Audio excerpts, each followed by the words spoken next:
Welcome everyone to season 4. Oh my God, season 4, episode 1 of the Hall of Fame show. And you might be wondering, oh my God, Evan's not here. Well, Evan, my good friend and your good friend, Evan Nolan, is having his birthday. So happy birthday to you.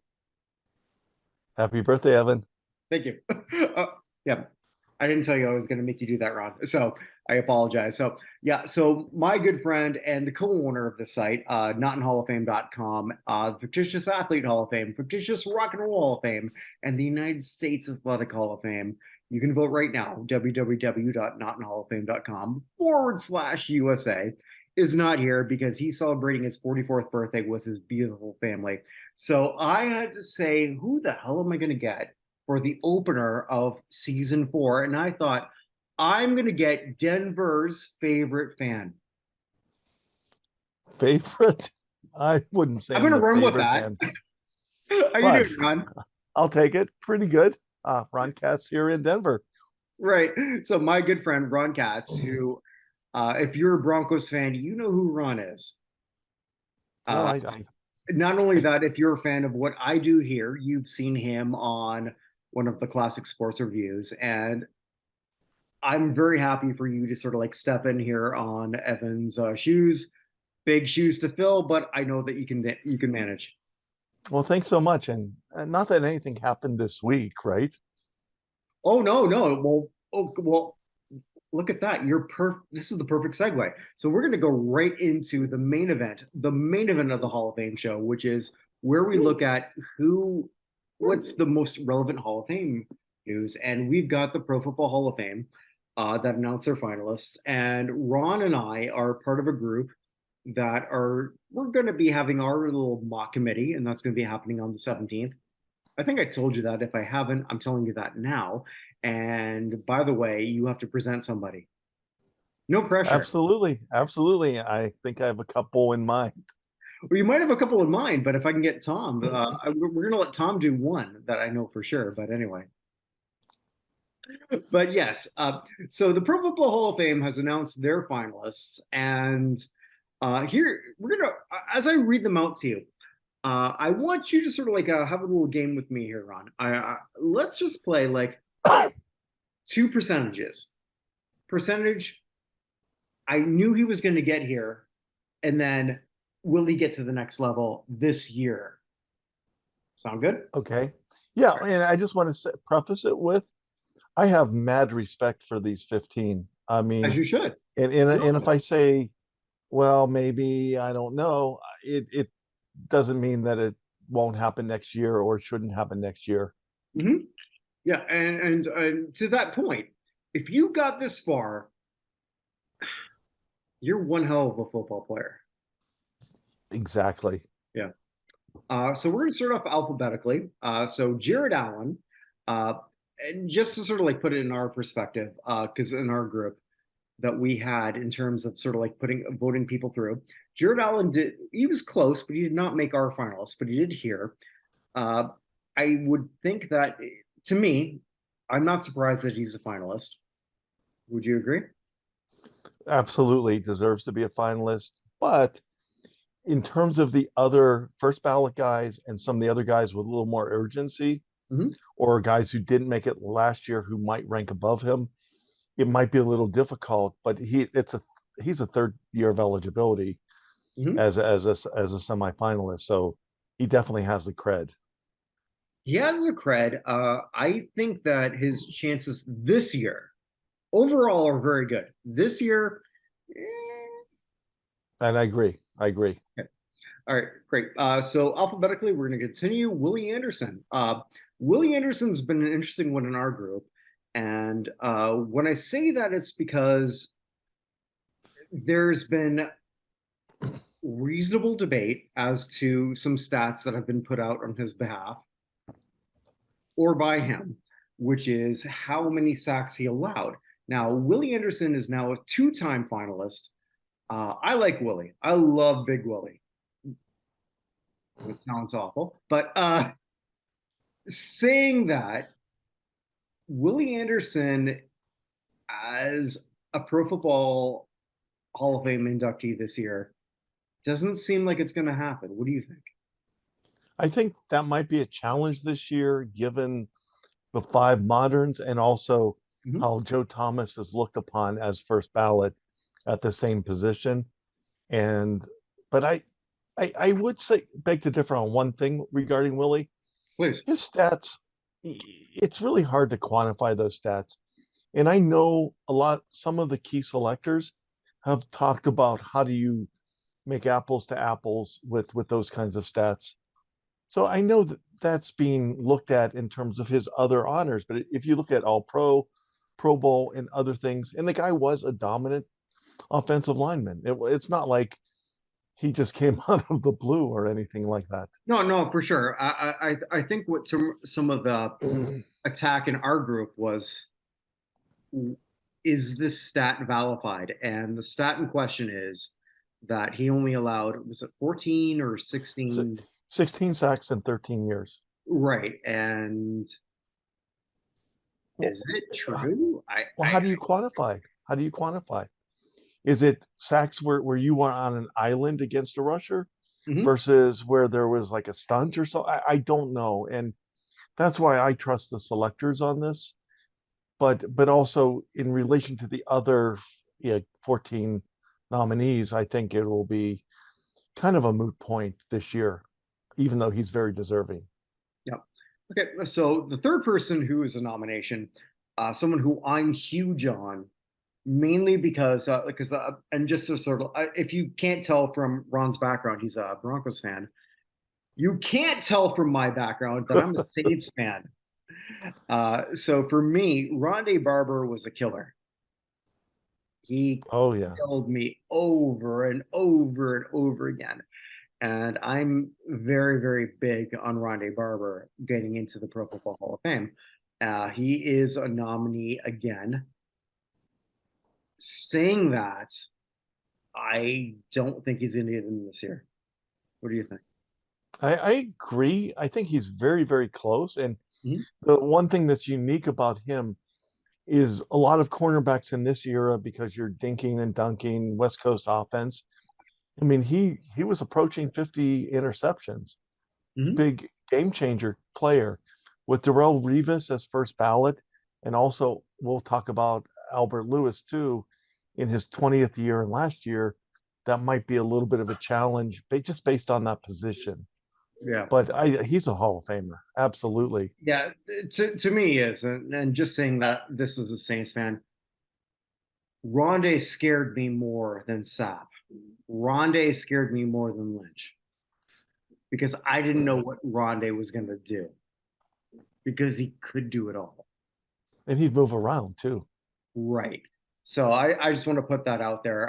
For me personally, I'm a huge Rondé for the Hall, but anyway, Dwight Freeney is now eligible. Well, first year eligible. Right. I was not surprised he got here, but I don't see him getting any further. Am I wrong here?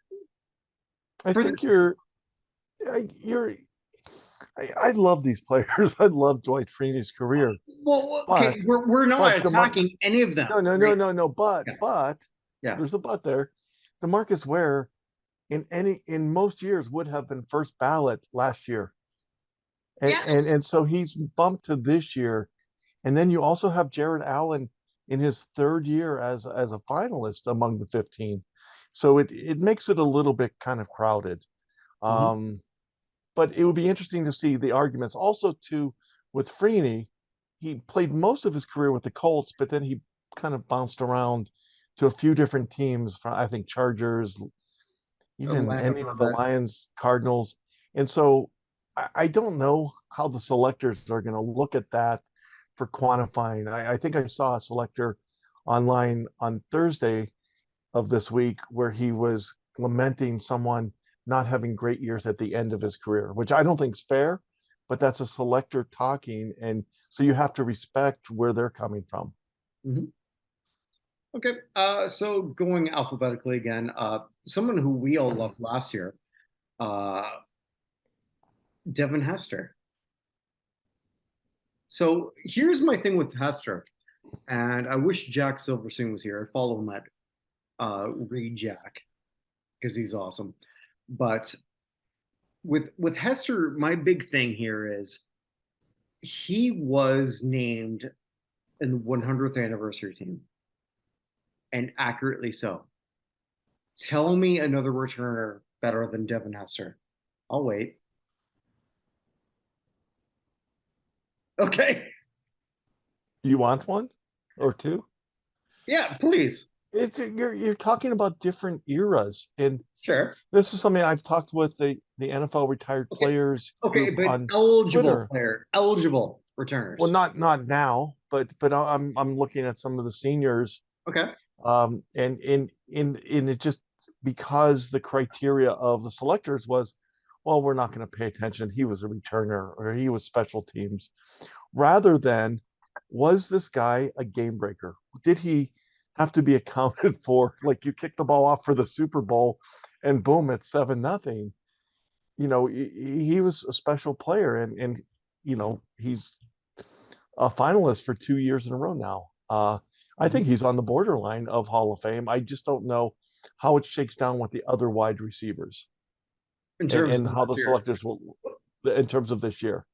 Okay. All right. So alphabetically as we move on, Torrey Holt. Uh, I've been open saying that Holt should have got in before Isaac Bruce.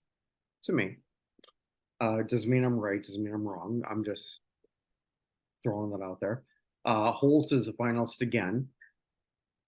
Can't, but the wide receiver position, as you can say and I can say and everyone else can say, is logged up to the wazoo. Absolutely. Yeah. Now, I'm of the opinion, again, right or wrong, I don't know, that I would put some wide receivers in, even if I don't think that they're in the top five. That's me. I don't even know that I'm right in saying that wrong. And we're going to have a big discussion on that in 2 weeks. But I am going to put out there that that's my thought process. It's a good thought process. I mean, I love Torrey Holt just because if you take a step back, forget about the stats. And I Mhm. remember being at a Peter King Super Bowl week event with John McClain, and everyone's like saying, I want my guy for my team. And what about this guy? What about that? John McClain almost pounded his fist on the table and said, look, it's a Hall of Fame. Was he great? Did he have to be accounted for at every play or every game plan? What did he just dominate? Like could he break a game open Mhm. beyond just the stats? And obviously Torrey Holt checks all those boxes. I think he's along with Hester is on the cusp. But again, you have a bunch of wide receivers, and how the selectors will go is just it's a guess. Mhm. So keeping with that, alphabetically is Andre Johnson. I like Andre. I like him a lot. I don't like him this year. Am I wrong? Yes, Oh, yes, you are. okay, great. Okay, tell me Yes, you why. are. Okay, and I'll tell you why. I'd Yeah, love please. Torrey Holt in the pecking order ahead of Andre Johnson. But if Yeah. you take that step back and you look at a receiver dominating and having to be accounted for, and I know he didn't make it to Super Bowls. Hmm. If you look at, and we'll talk about Reggie Wayne, if you look at Torrey Holt and Andre Johnson and Reggie Wayne, Hall of Fame quarterback, which one doesn't have one for his career? Which one didn't have a Hall of Fame wide receiver opposite him?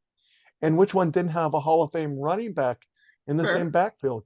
Fair, And fair. and the guy still had what 1,062 receptions, over 14,000 yards in about the same length of career as the other guys.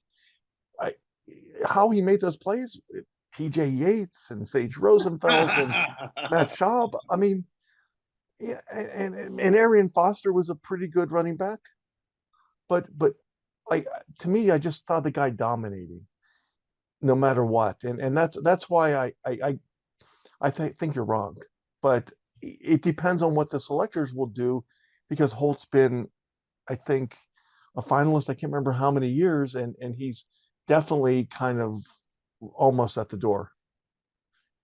Okay. Which is why I love this because like we can disagree and then okay, move on. Right to the next one. Yeah, exactly. Well, Albert Lewis, because like Albert Lewis is somebody who I didn't see coming.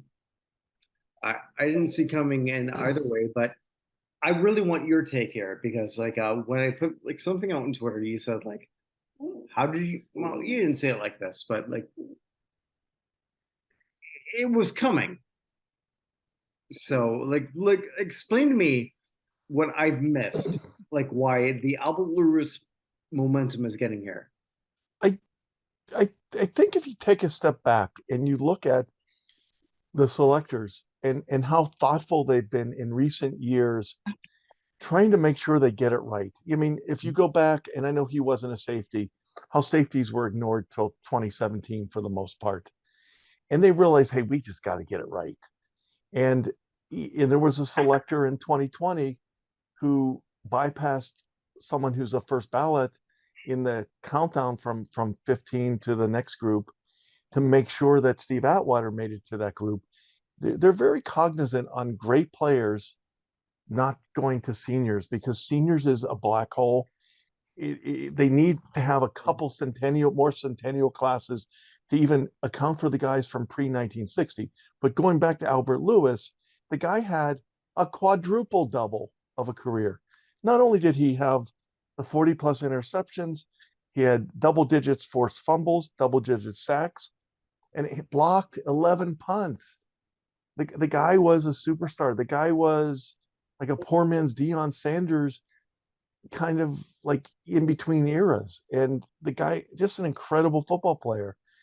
And with Henry Ellard, who's another person who didn't make it, and Albert Lewis being talked about by the selectors as very valid for this year and in their last 20th year of eligibility, I think there's a lot of momentum for Albert Lewis. We're like someone like a Rondé Barber, hey, he could wait a year or two and still be in good shape. He's still a Hall of Famer. Mhm. But Albert Lewis, if he goes into that seniors pool, my goodness, it's just so unfair to these, older guys. Chuck Howley, 45th year of eligibility, finally getting in. I, Cecil Isbell, Randy Gradishar, I think here we have somebody who like how does he come here this deep? You know, uh, hopefully everything will work out. Winnie's got some things to say. Albert Lewis fan. Winnie, oh, okay, but yeah, I mean it's Albert Lewis is fascinating to me because like I did not have him on my radar personally. Was I wrong? I, it's hard to say, but No, and maybe I am wrong, and that's okay. there's a lot of humanity coming in from the selectors, whether Sam Mills, Art McNally, Mhm. in recent years, and it's been really thoughtful rather than, well, let's just push our guys through, which Mhm. might have been an old guard kind of mindset. And I think Albert Lewis definitely has a very good chance here, and we'll have a lot of deep discussion among the selectors when they, do the vote down. Okay. So, do you think with Albert Lewis, who it's his last year, we we saw it not that long ago with Clay Matthews in the same position. What makes Albert better than Clay? Or Better not? career, better career, more dominating. Okay. uh, over, and I think a little bit shorter, not that much shorter career, but just a guy that you would see dominate at times. And then also the special teams, game changer special teams plays, not just someone who goes down and makes tackles, but you block 11 punts. Like, there's just someone who really made a difference. And it's tough for me as a Broncos fan saying, okay, let's put this Chief and Raider in. you Hmm. know, but I saw the guy play. I mean, Well, okay, no, no, fair enough. Okay, is there anyone sort of like in the last 7 days that you thought, what are their Hall of Fame chances going up or down? Well, I'll tell you mine. Donovan Mitchell, who became the first basketball player for Cleveland, who had 70 points. it's hard to say. Um, I don't really have anyone just from the last week, Mhm. but I'd have to think about that one. Well, I put you in sort of like a bit of a bit of a trough. So with that, I've got to go to something that Evan always tells me to, which is who died. So let's look at who died. Wah, wah.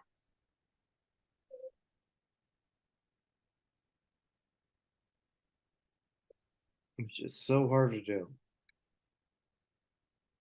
It's sad, but also keep in mind we're very grateful this week for who didn't die Oh my God, yeah, yeah. on the field in That's how we're gonna finish. Cincinnati. Yeah, for sure. Damar Hamlin, our heart goes out to you and your family, and hopefully your recovery continues positively. All right, so while I'm looking for that, like that was one of the worst things I've ever seen. Uh so as you're watching that, what were your thoughts? Well, I've been at a football game where, in fact, even last year against the Bengals, Teddy Bridgewater got knocked out cold diving, and the whole stadium just goes completely quiet, and you're just your heart, you're just, you're almost crying inside that he's going to be okay. On Monday, obviously, look at the players huddled around him. You couldn't see anything. You could tell players crying, holding hands. You knew it was a lot more serious than that, and you're just hoping that this young man would be okay. Mm-hmm. I had a friend who's my fan of the year counterpart in Buffalo. He as well as I, we didn't sleep on Monday night very well. Just knowing these are human beings who are playing a sport to amuse us. They may get paid very well, but this is life to them. This is their sons, their husbands, their fathers, their uncles, their brothers. I mean, this is life and death, literally. And thank you to the NFL for having protocols in place in the event that something like that happened. The doctors at University of Cincinnati Health said basically that saved his life and also quality of life going forward for a recovery. Yeah. So that's my thoughts, kind of like in the big picture. Mm-hmm. Yeah, exactly. True. So like which is both the good and the bad and the ugly here. Oh man. Yeah, so much to worry about here. You know, Kirk, it's sometimes we forget in our fantasy football leagues or our fandom for a team or bets or whatever that these are human beings who are entertaining us, and it's well beyond just, hey, it's our football game that we get to see or whatever. Mm-hmm. And Oh, true. hopefully people understand that better. Just, you know I just hope that he's okay for life, to live a happy life. Yeah, no, I totally agree. And you heard the first question.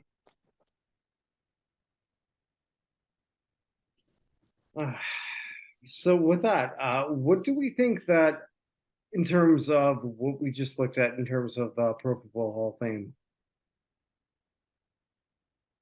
who's going to get there? Who's going to go the next level? Are you asking me? Yeah. I'm asking you. Next level? Well, Yeah. I think the next guy that we're going to chat about is one that we're next two guys we're going to chat about are going to be easily okay, just check a box and put them in. Hmm. And our friends Darrell Revis and Joe Thomas. What do you think? No, no, I think the same. Do we think that where we're looking at in terms of how do I put this delicately? The way we're looking at that, does that matter or does that not? As far as No, as far as okay, we have like five people who we think will advance. Are they the five that should advance? yeah. Yeah, I think if you look at that, was the player dominant? Hmm. Did that player was that player a game breaker with demonstrable stats, awards, honors? I mean, Revis and Thomas fit into, for example, like the Ed Reed, Troy Polamalu, that kind of group that's been first ballot, and I think that's also indicative of how the selectors view those kinds of players. But again, we had DeMarcus Ware last year not get in because they were trying to get some others in. No, it's very So, I true. mean, No, it's very true. In terms of who we thought we're going to get in. So, like, if you were to look at the five people who you think should get in, who are they? okay, well, DeMarcus Ware, Hmm. Joe Thomas, Darrell Rivas.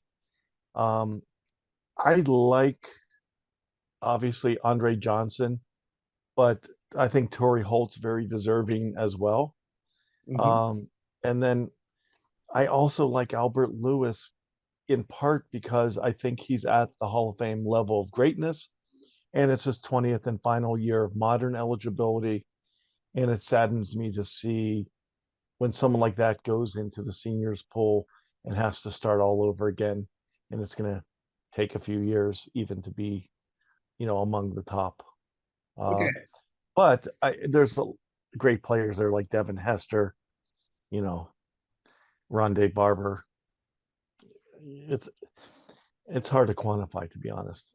I like them all. No, no, fair. So, like, go back to Albert Lewis. Is that somebody who you would push before one of the other 4?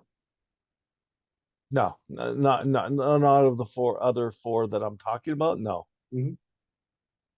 but I be in part because you have Darrell Revis as a cornerback, Right? and there have been instances in recent years where you'll put two players at the same position in, such as Champ Bailey and Ty Law, such as Terrell Davis and LaDainian Tomlinson.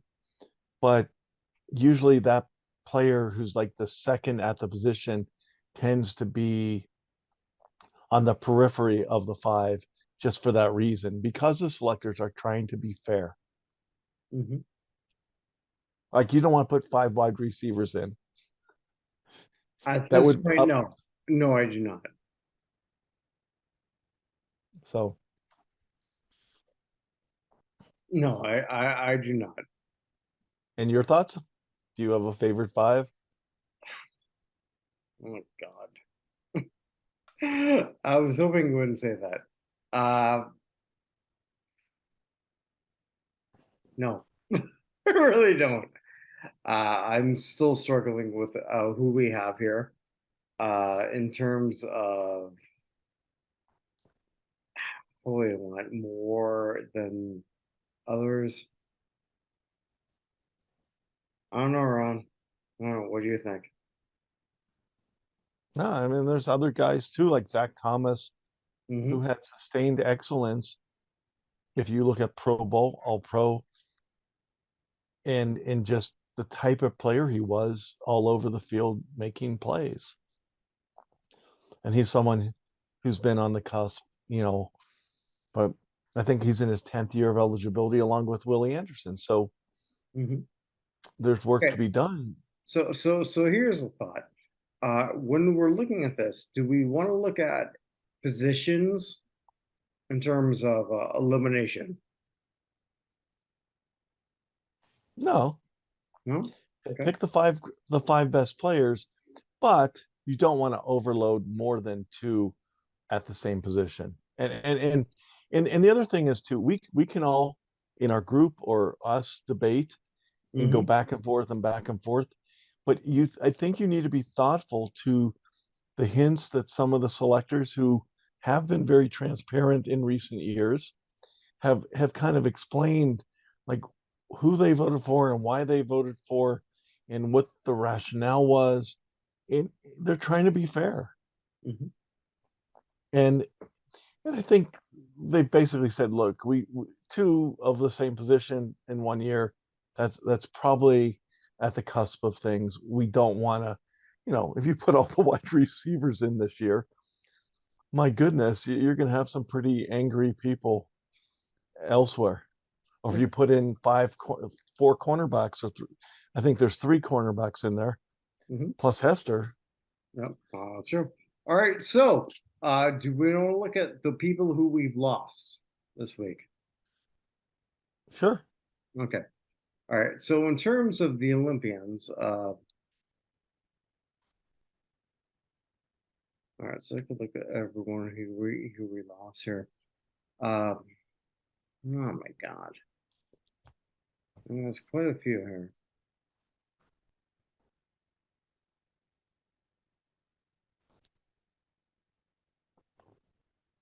So apologies as I make this bigger here. Yeah,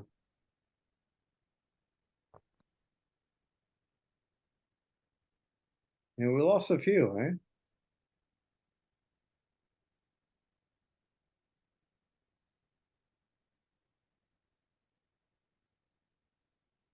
Or we didn't. Yeah.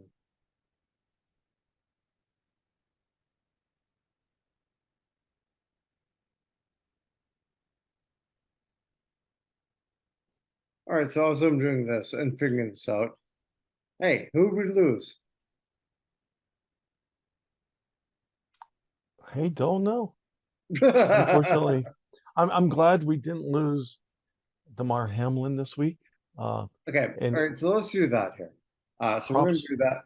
Yeah, so let's just do that here. The good, the bad, and the ugly in terms of Damar Hamlin. Here's the good. He's lying, and there's a good chance that if you watched that, he wouldn't be. Fair? Yeah, Yeah, if it happened to one of us, you know, we won't be here talking. yeah, maybe that's why. So, so let's look at that a little bit more here as we're going here. So Damar passed away, or not passed away. Damar was somebody who should have passed away and didn't. And the amazing thing is, as we're looking at this,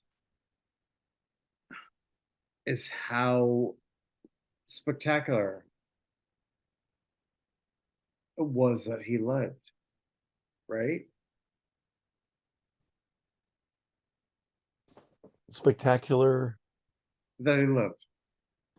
Yes, but that a lot of that is traced back to him being an athlete in excellent shape and physical condition, and the NFL having a protocol where I think 60 minutes before game time, all of the medical personnel, including with the equipment like defibrillators, they coordinate who's going to be in charge of what if in the event that something like this happens. Mind you, it's never happened in the history of the NFL, but they were prepared. And I've been reading that if you have people going, okay, Kirk, well, are you going to handle the defibrillator or am I? You're losing time and someone would pass away just in that time of indecision. And because they were decisive, because they prepared for this, a young man is alive and by all accounts doing well. Like first question that he asked on Thursday when the doctors were explaining that he was able to communicate was, "Who won the game? Did we win?" So it's very good to hear. Yeah. So like that's part of the good. Part of the bad is, all right, put this delicately. You just did a show with our good friend Ryan, and okay, before I go there any further, were there any comments that sort of like went to sort of like a bad or ugly? Well, we both agreed on the ugly. And Okay. you see people in media and others on social media trying to parrot other official information or parts of that just to get clicks, to get people debating back and forth when like a young man's on life support. And and then the other part of it is the humanity of it. This is a young man, 24 years old. He's got parents, he's got a younger brother that he's a mentor to. He's, got uncles, aunts, just like all of us do, right? This Right. is a human being. He's not like a game piece for our amusement. Yes, he's an entertainer, but have some humanity, have some empathy for the person. And I think a lot of people did a lot of good, obviously raising money for his charity and a lot of positivity online, but there are some that like just brutally ugly. Like just have some respect for the guy and the situation and the humanity of it. And that's what Ryan and I talked about. Like just respect these people as human beings, not as your entertainer, not as your, oh, I lost my fantasy football championship game and I lost all this money because of, oh, they wouldn't replay the whole game. Like, come on. And there were people like that out there. That's ugly. Yeah, and that was actually fairly often in terms of in terms of everywhere, really, for that matter. And what else do we sort of like see in terms of watching this happen that we've never seen before? I would say. Just no one knew what to do or how to react to it. You saw players huddled together, holding hands, crying, Mhm. just completely shaken. The officials didn't know what to do. And do you restart the game? Like when there's a stoppage, someone has a concussion, and then they're taken off the field to the hospital. Like, what do you do? And, there was that they'll resume play in 5 minutes, uh, which Okay. someone misunderstood, All right. probably based on a handbook. So let's look at that. So we look at the three that are up at the Silicon. We saw the most disgusting thing ever, right? Yet there were some people who said, like, okay, let's keep playing.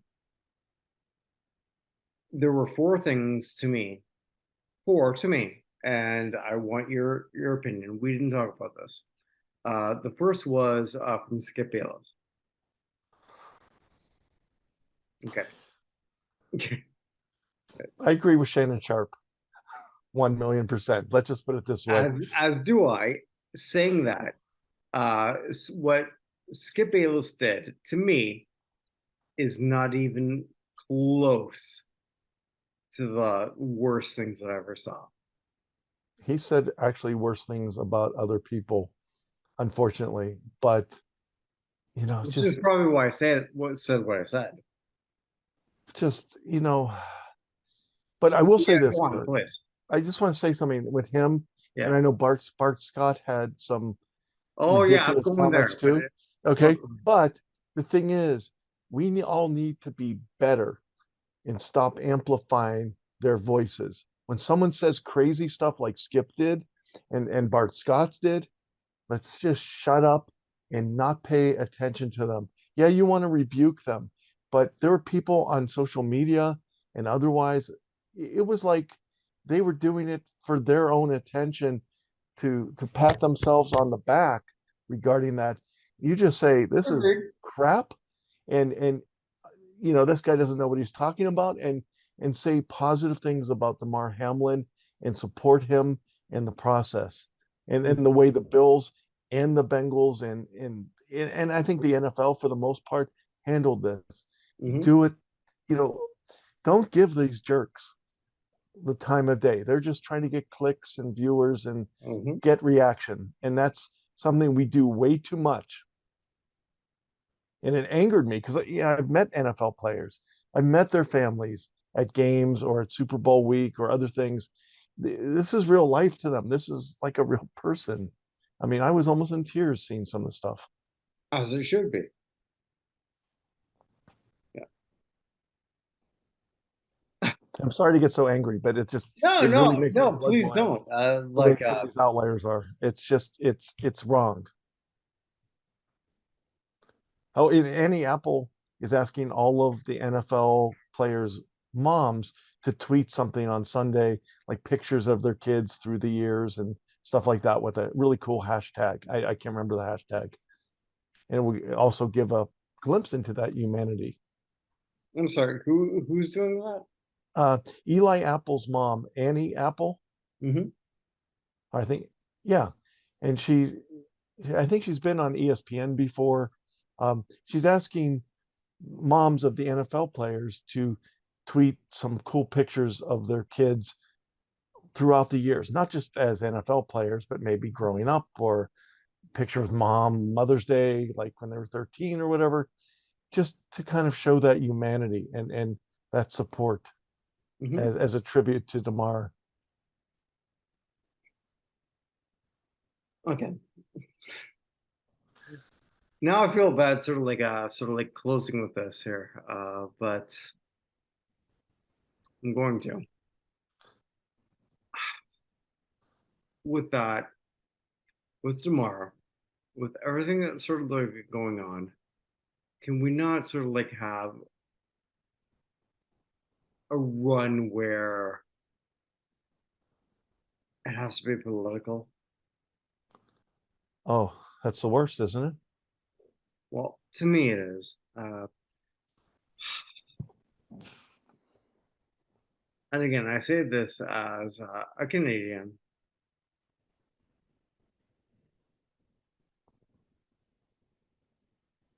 It's just not necessary. No, no. And And I've and there watched that both sides from people. I'm like, why are you doing this? look at the vitriol going back and forth. That's exactly what I was saying. Even with those other two people's crazy stuff, it's no better or worse than what you're talking about on the politics kind of thing. Mhm. It's a young man who's fighting for his life. Let's let the doctors do their job and make sure he's okay. Figure out what caused it. We probably know from a science standpoint, but let them do their jobs. The doctors at University of Cincinnati Health Medical Center even talked about that today. They said we don't want to say it was this or that. We need to do some more tests. We need to make sure he's okay first before we jump to Right. any conclusions. And And as I add one thing, you can't just say every time an athlete, current or former, like passes away, that you can't just make it part of your narrative. Like when Corey Stringer sadly passed away in Vikings training camp from dehydration right. and other, like you just can't say, oh well, it was because he did this or that. You have to let the doctors, medical examiner, sadly decide that, Yeah. not get on social media and spike the football in someone's face just because it makes you feel good. Right. And that is an attack on people on both sides of the aisle. So I just wanted to point that out. So with that, Ron, thanks so much for being part of this. No, I'm very honored to be part of this, Mhm. and also part of your overall not in Hall of Fame group in Not the not in Hall of Buchner Fame. universe. Yeah, the Bucknerverse. But thank you so much. And wherever you are, wherever you may be, take care, everyone. Be good to one another Absolutely. and each other. Don't take people for granted. So true.